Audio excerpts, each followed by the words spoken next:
Welcome to conversations. मैं आपका host, आपका दोस्त मुख्तदर खान, और आज मैं आपसे एक के सामने एक छोटी सी टिप्पणी लेकर आया हूँ। दिस इज़ अबाउट जो डिबेट जो भारत में चल रहा है। और ये कोटेशन बहुत मशहूर हो गया है, वहाँ पर आप देख सकते हैं। इसमें कहता है कि इंडिया टुडे का ये पोस्ट है कि डॉक्टर जयशंकर ने एक ऑल पार्टी मीटिंग में उन्होंने कहा कि India is not a Dalal nation. जब उनसे पूछा गया कि भाई भारत चुप क्यों है, जो ईरान में जो जंग चल रही है, ईरान पर जो जंग चल रही है, उस मामले में भारत खामोश क्यों है? Why is India maintaining a silence? और पाकिस्तान जो है सो इतना डिप्लोमेसी में आगे होते जा रहा है कि America is reaching out to Pakistan, Asim Munir, कि वो हमारे लिए नेगोशिएट करें ईरान की तरफ। हालाँकि भारत की सबसे अच्छे ताल्लुकात थे ईरान से, हर बंदे से जाके मोदी गले लग जाते थे, बार-बार ट्रंप के साथ हाथ मिला के वो चलते थे, अब की बार ट्रंप सरकार के नारे लगे। तो in that all this context, अगर भारत की इतनी अहमियत है दुनिया में, भारत की इतनी क्या क्या क्या स्टैचर है इंटरनेशनल रिलेशंस में, और मोदी की इतनी अच्छे ताल्लुकात है ग्लोबल लीडर्स से, तो फिर भारत आगे बढ़कर क्यों नहीं मीडिएट करता? इससे पहले भारत ने एक बार वॉलंटियर किया था, डॉक्टर जयशंकर ने खुद, कि यूक्रेन और रशिया के बीच में मीडिएट करेंगे, लेकिन वो लोग तुर्की चले गए थे। रशिया और Ukraine chose Turkey over India to negotiate. और अब इस मौके पर द नेगोशिएशंस जो हो रहे हैं, वो उसके पाकिस्तान और तुर्की भी is playing an important role. In fact जो मीटिंग शायद होगी जेडी वैंस की, और शायद रूबियो भी जाए उस मीटिंग में। तो वो मीटिंग, सोचिए आप कि अमेरिका का सेक्रेटरी ऑफ स्टेट, अमेरिका का वाइस प्रेसिडेंट, ईरान के फॉरेन मिनिस्टर, ईरान के the chief of their parliament, उनका स्पीकर, ये सब इस्लामाबाद जाएँ, तो क्या मतलब, आप देखिए इंटरनेशनल लेजिटिमेसी क्या हो जाएगी, सारी दुनिया की मीडिया वहाँ पहुँच जाएगी। तो इसके बारे में जब ऑपोज़िशन लीडर्स ने डॉक्टर जयशंकर से पूछा कि भई आप लोग खामोश क्यों हो? और पाकिस्तान को क्यों अलाउ कर रहे हो? पाकिस्तान को हम भिखारी नेशन कहते हैं, पाकिस्तान को बैकवर्ड, अ, ये भी कहते हैं कि पाकिस्तान इज़ मतलब फेल्ड स्टेट।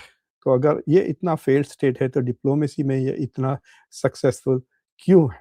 ये सवाल उठ रहा था। तो उसके जवाब में इन्होंने कहा कि हम दलाल नेशन नहीं है। It is a very strange comment. तो अंग्रेज़ी में तो उसको ब्रोकर ट्रांसलेट कर रहे हैं, but actually what he meant is that India is not a pimp. तो he is treating Israel as a prostitute and Pakistan as a pimp, क्योंकि ये जंग तो इज़राइल के लिए लड़ी जा रही है ना। तो रिजीम चेंज जो ईरान में होने वाला है, वो it is so that there is a pro Israeli government in Iran, और ईरान की न्यूक्लियर वेपन्स का जो धमकी, मिसाइल की धमकियाँ हैं, सारे के सारे इज़राइल के लिए है। बट एनीवे, तो ये एक एक शोर सा मचा हुआ है, और फिर मैं देख रहा था भारत की मीडिया फिर ये शुरू कर दिया है कि global population search, prime minister Modi emerges as the world's most popular leader. ये जो मॉर्निंग कंसल्ट है, ये एक छोटी-सी कंसल्टिंग एजेंसी है जो इंटरनेट पर ईमेल भेजकर लीडरशिप के बारे में पूछती है। तो अब उसमें क्या होता है, भारत में तो बहुत सारे पढ़े-लिखे अनएम्प्लॉयड लोग बैठे हुए हैं। लिटरली इंडिया में जितने अनएम्प्लॉयड एजुकेटेड लोग हैं, जो अंधभक्त हैं, करोड़ों की तादाद में, उतनी तो पॉपुलेशन नहीं है दूसरे मुल्कों में। तो ये लोग जो ट्रिगर करती है इनको बीजेपी की आईटी सेल, ये जाके मोदी, मोदी, मोदी करते हैं। But it is also popularity only in India. ये नहीं कि 68% अमेरिकन्स कह रहे हैं कि हमको मोदी ट्रम्प से ज़्यादा पसंद है। या बर्तानिया में 68% लोग ये नहीं कह रहे कि we prefer Modi over Starmer, या पाकिस्तान में लोग नहीं कह रहे कि हमको शहबाज शरीफ पसंद नहीं है, हमको मोदी पसंद है। इट इज़ अ मिसलीडिंग, ये डेलिबरेटली मोदी को प्रमोट करने के लिए। और ये मीडिया फिर ये पुराना सर्वे लेके फिर से दोबारा शुरू हो गए, क्योंकि उनको पता है कि मोदी की थू-थू हो रही है आजकल भारत में, ख़ास तौर से internationally nobody cares. Donald Trump ने जो उनको फ़ोन किया, सोचिए आप, इतना इंडिया में खुशी मना रहे हैं कि डोनाल्ड ट्रंप ने मोदी से फ़ोन किया to give him a briefing about the war. भाई, ये चौथा हफ्ता है, 20-21 दिन, 22 दिन तक तो डोनाल्ड ट्रंप को ख़्याल भी नहीं आया कि मोदी से बात करें। That gives U A clear impression. कितनी मुलाकातें, कितनी मीटिंग्स हो गई हैं between European leaders and Donald Trump इस जंग को लेकर। आयरलैंड के प्राइम मिनिस्टर से भी मुलाकात हो गई उनकी। स्पेन के साथ झगड़ा भी चल रहा है, डिस्कशन भी चल रहे हैं, बैक एंड फोर्थ हो रहा है। रूबियो यूरोप जा रहे हैं, यूरोप की सपोर्ट माँगने के लिए, नेटो की माँगने के लिए 2 ट्रिप्स हो गए हैं रूबियो के to Europe, but nothing to India. Rubio के पास से कोई मैसेज तक नहीं आया डॉक्टर जयशंकर को पिछले 20-22 दिन में। सो एक एक स्ट्रगल चल रहा था इंडिया में, एक बहुत बड़ा प्रोपेगेंडा मशीन बनी हुई है।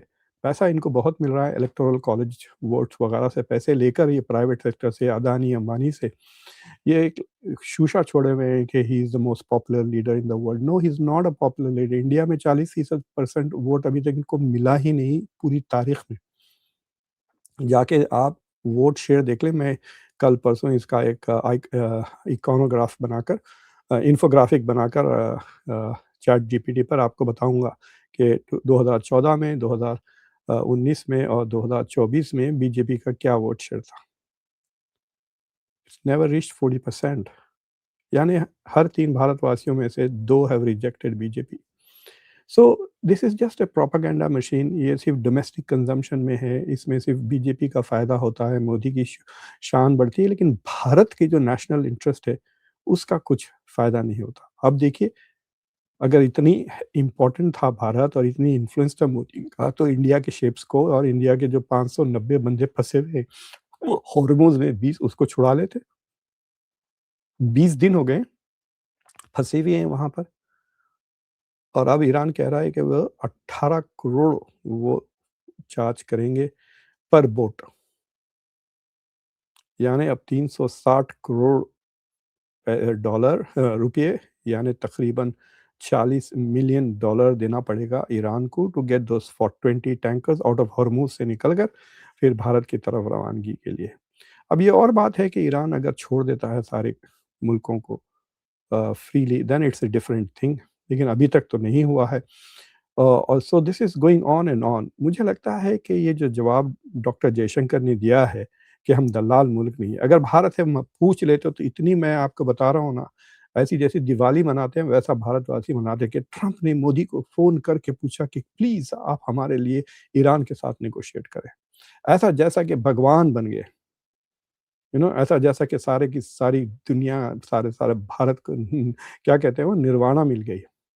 That is how the country would have celebrated. जब भी डोनाल्ड ट्रम्प का फ़ोन आता है, it's such a big deal, it is सो, ऐसा जैसा कि मैं पता नहीं। डोनाल्ड ट्रम्प का मुझे फ़ोन आया तो आई वुडन्ट केयर दैट मच, जितना भारत में खुशियाँ मनाई जाती है कि ट्रम्प ने मोदी को फ़ोन किया है। बट इट इज़, मुझे लगता है कि अंगूर खट्टे हैं और यही नज़र आ रहा है डॉक्टर जयशंकर के जवाब से। देखिए, it is very important.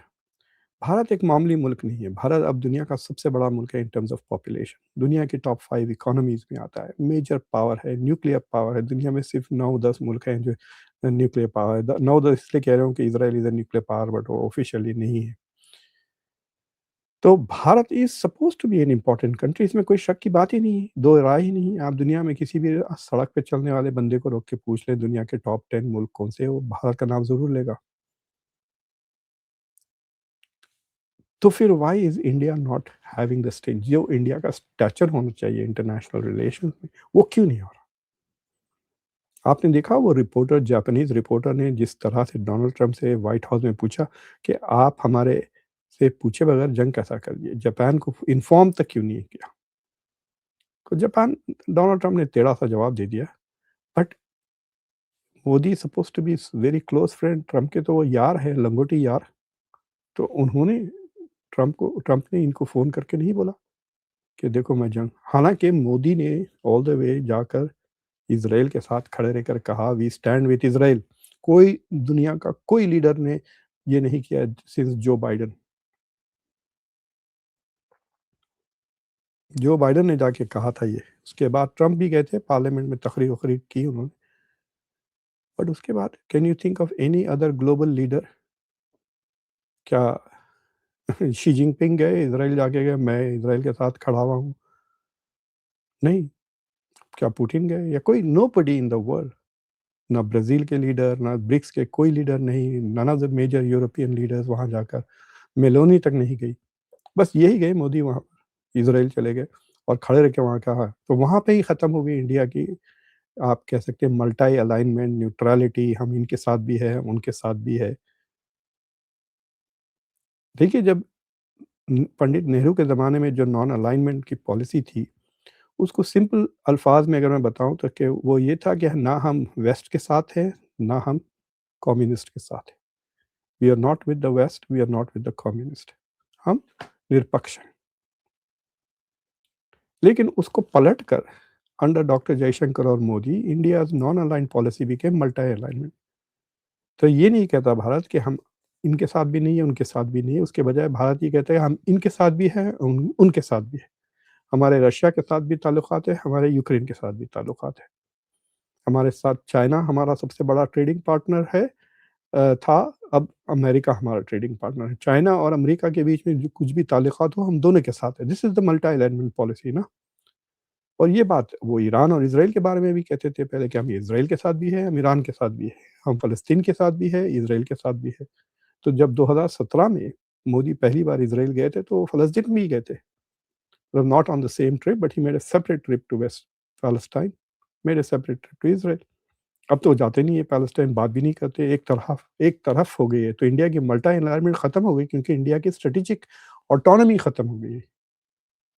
India अब आज़ाद मुल्क नहीं रहा, फॉरेन पॉलिसी में मजबूर मुल्क हो गया है, खामोश बैठना पड़ता है। जो 24 मिनट की जो तकरीर मोदी ने की है राज्यसभा में, उसमें एक लफ्ज़ क्रिटिकल अमेरिका का नहीं, अमेरिका का नाम ही नहीं है। आप जंग की बात करें, सोचिए आप, क्या मैं एक कोई शो कर सकता हूँ on the war of on Iran without mentioning Israel and America?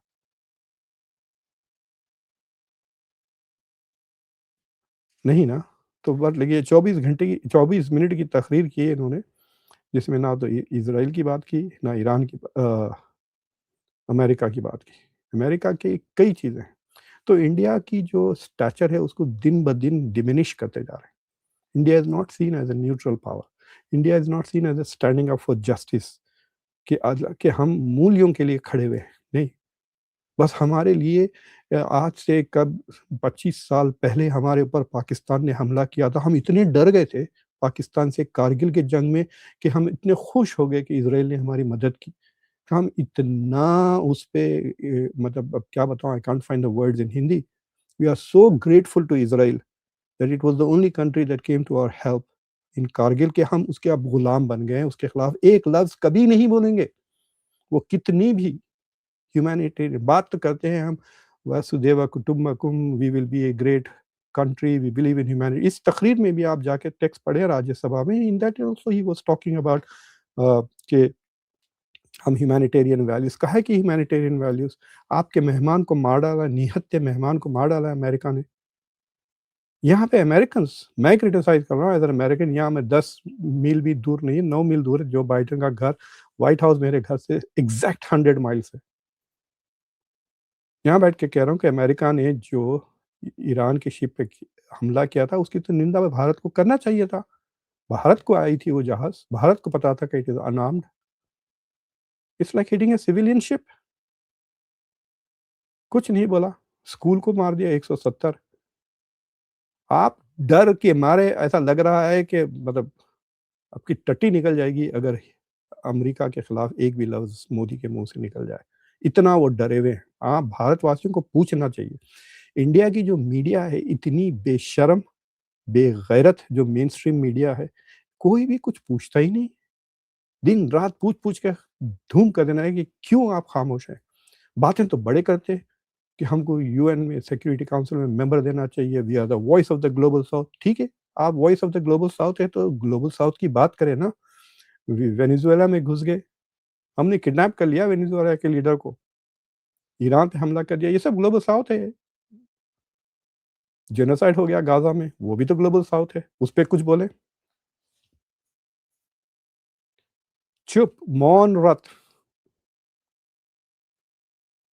That is the funny part, it is a laughing stock, हँस रही है दुनिया, खुद भारतवासी हँस रहे हैं, वो जाके देखिए आप एक्स पर। फिर वो जो भारत में उन्होंने जो इज़राइल को फादरलैंड और अपने आप को मदरलैंड, तो इतने मीम्स खींच रहे हैं जो शादी की तरह, जैसा कि नेतन्याहू मर्द और मोदी औरत, इस तरह के मीम्स सारी दुनिया में फैल गए हैं। India is being humiliated by this leadership.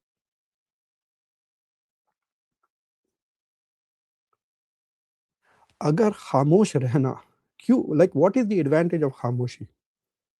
कि अमेरिका की किसी भी सूरत में हम अमेरिका की क्रिटिसिज़्म नहीं करेंगे।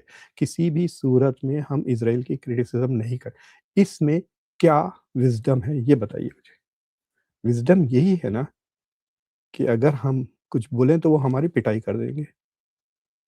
Modi is afraid that he will जो आत्मनिर्भरता की बात करते हैं वो आत्मनिर्भर नहीं है। जो आत्मनिर्भर होते हैं जैसा कि मिसाल के तौर पे अगर कोई शौहर अपनी बीवी को बार-बार मारता है, दिन-रात उसको मारता है और वो चुप रहती है, जूते खाते रहती है। But if she had a job या उसके पास फाइनेंशियल इंडिपेंडेंस होता, तो शी विल वॉक आउट। ज़ुल्म नहीं सहेगी। जहाँ पे औरतें पढ़े-लिखे हो जाती हैं और फाइनेंशियली तो अगर आपकी बेटियाँ हैं, अगर आप बाप हैं, if you have daughters make sure कि वो उनके पास तालीम हो और उनके पास जॉब्स हों या इनकम हो। Make sure that they are financially independent ताकि उन पे कभी ज़ुल्म ना हो सके।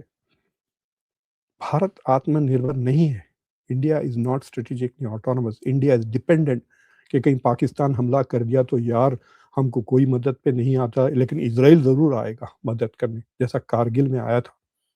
इसलिए हम चुप हैं। इज़राइल कितना भी ज़ुल्म कर ले, कितने भी हज़ारों तादाद में औरतों को, बच्चों को मार दे, हम चुप हैं, क्योंकि हमारी मदद के लिए इज़राइल आ जाएगा, जब पाकिस्तान अगली बार से उससे जंग होगी। अमेरिका के साथ तो आपको हर चीज़ चाहिए, ट्रेड्स चाहिए वगैरह-वगैरह। So it's becoming a very disgusting issue. Indian foreign policy has become the foreign policy of a weak power, not a rising power. But India is a rising power. तो सवाल ये उठता है कि ऑफ ए राइजिंग पावर की leadership इतनी फुस क्यों है? ये सवाल is the most important question in Indian politics today. India is a big economy, इसमें कोई शक की बात नहीं है। It's the 5th biggest economy, $4 trillion की है।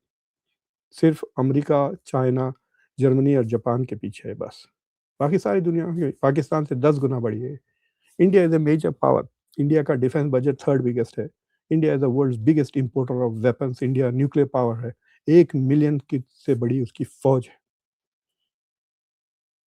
So India is a major power. Then why is the leader of the Indians so scared to speak up for truth? सत्यमेव जयते, सत्य के लिए क्यों नहीं खड़े रह सकते?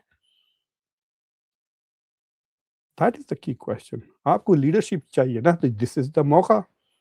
लीडरशिप ये नहीं होता कि कोने में खामोश बैठ जाए।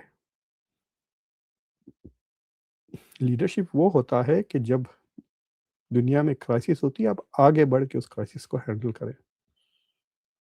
It is such a shame कि पाकिस्तान जैसा मुल्क जिसको आप भिखारी मुल्क कहते हैं, फेल्ड स्टेट कहते हैं, it is taking a diplomatic initiative. क्या भारत के पाकिस्तान से बेहतर नहीं है ईरान के साथ ताल्लुकात? क्या भारत के इज़राइल के साथ बेहतर नहीं है ईरान के इज़राइल के साथ ताल्लुकात इंडिया के? पाकिस्तान तो इज़राइल को रिकॉग्नाइज़ भी नहीं करता। भारत मोदी की कितनी दोस्ती है, नरेंद्र मोदी की और डोनाल्ड ट्रंप की। So why is India not taking this leadership? That is the question. सवाल ये है कि भारत की नेशनल इंटरेस्ट, भारत का इंटरनेशनल स्टैचर और भारत की जो मर्यादा है, उसको डुबा रही है ये सरकार, और क्यों? Thank you for watching conversations. आपने अगर अभी तक चैनल को सब्सक्राइब नहीं किया है, तो चैनल को सब्सक्राइब करें, वीडियो लाइक करें, बेल आइकॉन ज़रूर दबाएँ और इस वीडियो को दूसरों के साथ ज़रूर शेयर करें। Until next time, मैं आपका होस्ट, आपका दोस्त मुख्तदर खान। Take care.